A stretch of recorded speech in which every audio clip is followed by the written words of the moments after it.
जी, हम यहाँ से ही अपना कंटिन्यू करते हैं। अलाउंस फॉर डाउटफुल क्वेश्चन के अंदर अगर आप नोट करें तो 50 लाख के आपके पास अकाउंट्स रिसीवेबल थे, उसमें से नेट रिलाइजेबल लिखा हुआ था 49,25,000। इसका मतलब है कि 75,000 का अलाउंस हमारे पास पहले से मौजूद था, हमें था कि ये लोग हमें पैसे नहीं देंगे, तो 75,000 ओपनिंग आ गया। उसके बाद अनकलेक्टेबल जो करंट हैं, ऐड अनकलेक्टेबल करंट में लिख देता हूँ यहाँ पर ताकि आपको आइडिया रहे। करंट 90 लाख की आपकी सेल थी, उसका 1% जो है वो अनकलेक्टेबल था, तो ये 90,000 आपका इसमें ऐड हो जाएगा। टोटल करें 75,000 प्लस 90,000, ठीक है, 1,65,000 हो गया। इसमें से आपके पास अब टोटल अवेलेबल अमाउंट है 1,65,000। अच्छा, एक चीज़ मैं आपको यहाँ पे क्लियर कर दूँ कि आपने देखा कि हमें एक्सपेक्टेड था कि 1% डाउट है, तो हमने प्रोविजन पूरे 90,000 के लिए रखी। तो बैलेंस शीट अप्रोच होती 75 पहले से पड़ा हुआ था, तो हम 90 हमें चाहिए था, तो हम 75 को कंसिडर करते, 90 में से 75 माइनस करके बाकी जो बचता यानी सिर्फ 15, हम 15,000 की न्यू प्रोविजन रखते। लेकिन अब क्योंकि ये इनकम स्टेटमेंट अप्रोच है, तो उसमें जितने अनकलेक्टेबल है हम सबको कंसिडर करेंगे। तो 90 के 90 हमने पूरे कंसिडर किए, 75 पहले थी प्रोविजन, 90 और होगी, टोटल 165 होगी। इसमें से एक्चुअली जो बैड हो गए वो एक्चुअल बैड थे हमारे 1 लाख के, तो उनको हम माइनस कर देंगे, लेस अनकलेक्टेबल,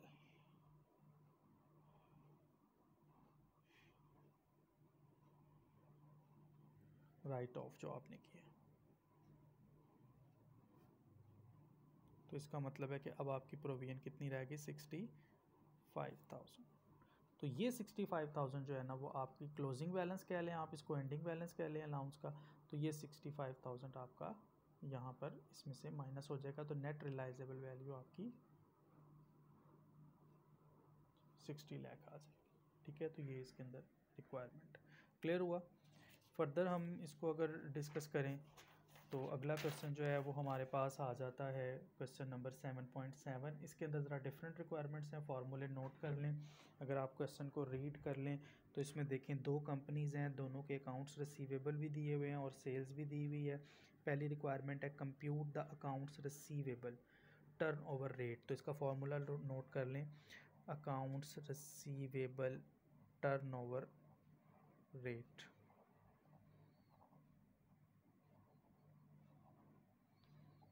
इसमें आप नेट सेल्स को डिवाइड कर देते हैं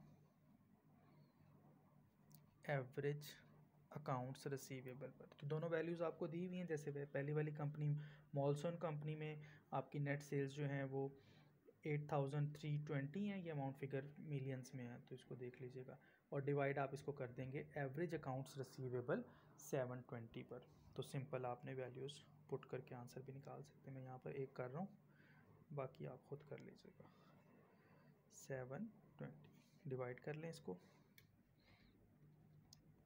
डिवाइडेड बाय 720, खुद कैलकुलेशन किया करें, तो ये आपके पास 11.5। इसका मतलब ये है कि आपका जो टर्नओवर है अकाउंट्स रिसीवेबल का वो 11.55 है। मीन एक साल में हम तकरीबन 11 बार अपने डेटर्स से पैसे रिसीव कर लेते हैं, कलेक्ट कर लेते हैं। इसका मतलब ये होता है।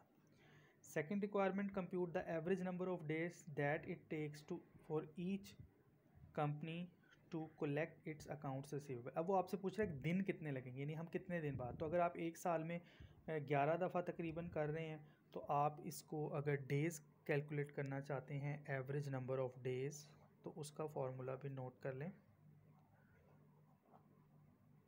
टोटल 360 डेज़ होते हैं, आप 365 दोनों अजम्पशंस ले सकते हैं। क्वेश्चन में अगर ना बताया हो तो 365 डिवाइडेड बाय 11.55, ये इसका फार्मूला है। मैं फार्मूला भी लिख देता हूँ, 365 divided by accounts receivable turnover ratio, 365 divided by 11.55, ये तकरीबन 31.6 आ जाता है। वो कहता है नियरेस्ट डे में आप इसको करें तो आपके पास 32 डेज़ बन जाते हैं, यानी 32 दिन के बाद हम अपने डेटर से पैसे रिसीव कर लेते हैं, तकरीबन एक महीना। कहते हैं based upon your computations in A and B which companies accounts receivable appear in the most liquid. तो ये जब आप दोनों के आंसर्स निकालेंगे तो फिर आप इसका आंसर बेहतर तरीके से दे सकेंगे कंपैरिजन के बाद। तो इसको कैलकुलेट करें, कैलकुलेट करके मुझे चेक करवाएं, तो फिर फर्दर मैं आपसे डिस्कशन करूँगा। मज़ीद इसका जो काम है वो इसमें जो एक्सरसाइज आपने करनी है वो एक्सरसाइज 7.8 नोट कर लें, पेज नंबर 326 पे है। और प्रॉब्लम में 7.3a पेज नंबर 331 पर और 7.4a पेज नंबर 331 पर ही, ये दो इसी से रिलेटेड आपकी प्रॉब्लम्स हैं, इनको करें और इनकी बी प्रॉब्लम्स भी करें, 7.3b और 7.4b, ये दोनों भी करें। तो ये 4 प्रॉब्लम्स हो गई आपकी और एक आपकी एक्सरसाइज होगी 7.8 5 और 2 मैंने आपको करवा दी है। तो ये सारा काम आपने कंप्लीट कर लेना। ये चैप्टर आपका एंड हो गया। इसके बाद हम अगला चैप्टर तभी स्टार्ट करेंगे जब आप मुझे इसका रिस्पॉन्स देंगे। तो जितना काम मैंने आपको बताया है, जितना होमवर्क मैंने बताया, इसको करके आप मुझे सेंड करें, मुझे बताएं। तो इसके बाद फिर हम अगला चैप्टर स्टार्ट करेंगे।